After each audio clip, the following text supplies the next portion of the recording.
All right, welcome. This is Chapter 9's video lecture on energy, civilization, and patterns of consumption. All right, before we begin, we need to understand the history of energy consumption. So the first point of that is the biological energy sources. And what that means is that all goes back to photosynthesis. The initial energy transfer occurs via photosynthesis. And very early in history, humans began to exploit additional energy sources to make life more comfortable. If we didn't have that desire, we would still be hunting and gathering. So the first of that is an increased use of wood. So early civilizations used human muscle power as their primary energy source and animal power. And then energy provided by burning wood enabled people to cook food, heating living areas, and even develop other societies. And then dense and rapidly growing human settlements quickly outstripped the wood production. And so think of Europe with a lack of wood, no trees left. There was a desire to have a new fuel source to be utilized. So on this graphic, we're seeing that the percent of energy and where it's coming from and what the source is. So you can see in the 1850s, it was wood, predominantly wood. And then as time went on, we moved to coal, and then to oil, natural gas, and now we're in an era of maybe other. So on your graphic organizer for this notes, you need to come up with a question that can be answered by using this graphic. So be sure to do that. So how did fossil fuels form, and then what are their impact on the Industrial Revolution? So during the Carnivorous period, which is 275 to 300 million years ago, conditions were right for the buildup of large deposits of plants, animals, and microorganisms. That decay plus pressure plus heat led to the formation of fossil fuels. So the Industrial Revolution started 275 years ago, not million years ago, years ago, which was a period where machines started to replace human and animal labor in the manufacturing and transporting of goods. We used steam to convert heat energy into forward motion, and then began using coal to be burned as an energy source. So during the Industrial Revolution, fuel for these machines was at first wood, which then became replaced by coal. And if you had coal, then you got to move through the Industrial Revolution. If you didn't have coal, you were left behind.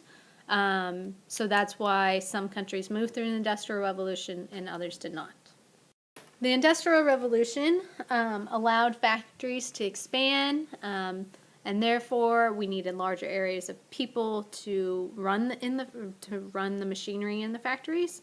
So people moved from villages to cities, and then cities got bigger and bigger because of the Industrial Revolution. So the widespread use of coal in cities led to an increased level of air pollution. And within a span of 200 years, the daily per capita of energy consumption in the industrialized nations increased 8-fold. So a large amount of energy being used. Here we can see that in the U.S., energy consumption has done nothing but increase over time. And you can see that OPEC increased their price in the 70s and 80s, and as a direct result, you saw a decrease in the amount of consumption. So when OPEC raises their price, we decrease our energy consumption. So one way to maybe stop using oil in our country is to raise the price so high that we're forced to use other things. So to keep energy prices down, many countries subsidize their energy industries. This maintains artificially low prices and encourages high rates of consumption. This is why on the image with the U.S. energy, we see a huge increase post-World War II. Hence then the automobile. What has the automobile done? Well, the growth of the automobile industry has led to roadway construction, which requires energy. Better roads allows higher speeds. Higher speeds allow bigger and faster cars. Bigger and faster cars result in better roads. So it's a cyclical cycle. Convenience of two-car families. Think about it. How many cars that your family has, and all of a sudden we started off as a one car for multiple families at the beginning of cars. And then job growth in automobile-related industries. There's been huge growth with Ford and GM and those big automotive companies. And then this has been a major role in the development of industrialized nations. The role of the automobile has allowed cars have altered people's lifestyle, so now we can travel larger distances for fun, for work, has allowed us to then have sprawling cities and then suburbs that allow people to commute from those areas in the city to one side to the other, which they weren't allowed to do before. And then, of course, vacations. Think about all the road trips that we've done. The price of gasoline is determined by two factors: purchasing and processing crude oil, and taxes. So governments often charge road users by taxing fuel, which helps pay for roads. This can also discourage the use when the tax goes up. And the U.S. can only raise 60% of the money needed for the roads from fuel taxes, so then the rest of it has to come from somewhere. And keeps fuel costs low and encourages consumption because it's only 60% and not 100%. Industrialized nations use energy for residential, commercial, industrial uses, and transportation. Less developed countries use most of the energy for residential purposes only, and much of that is for like cooking. So there's a huge difference in the type of the amount of energy used, and then also what that energy is used for.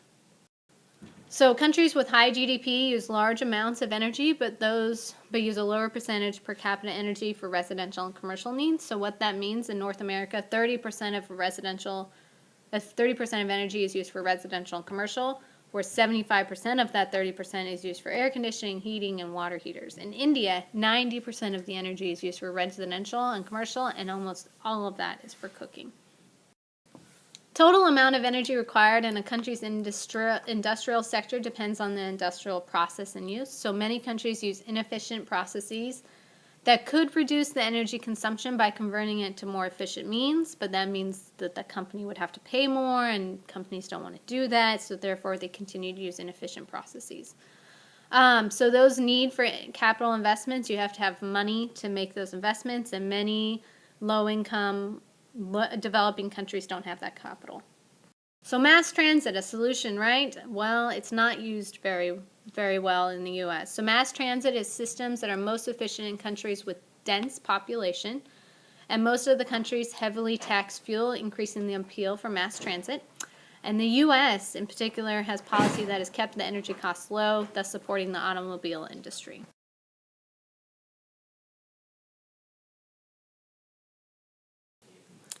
So energy consumption trends. So as you can see, over half of the world energy consumption is by the 25 members of the Organization for Economic Cooperation and Development, OECD.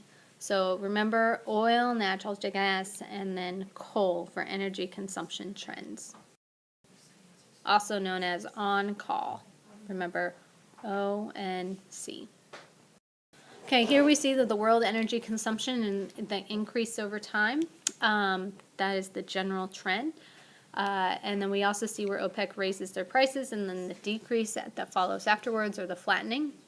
In your graphic organizer, you need to come up with a question that matches this graphic. So primary factors determining the energy use is political stability and the price of oil. When oil prices are low, we use more of it, which is what we see here. But during the 1980s, energy costs in North America and Europe declined, and then people became less concerned about energy consumption, so consumption went up, prices went down.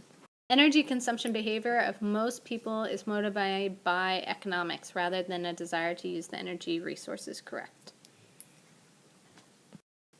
So overall, this is a summary, so that with all the points we've talked about in this PowerPoint. What you need to do is include all of these points in your summary on your graphic organizer. See you tomorrow.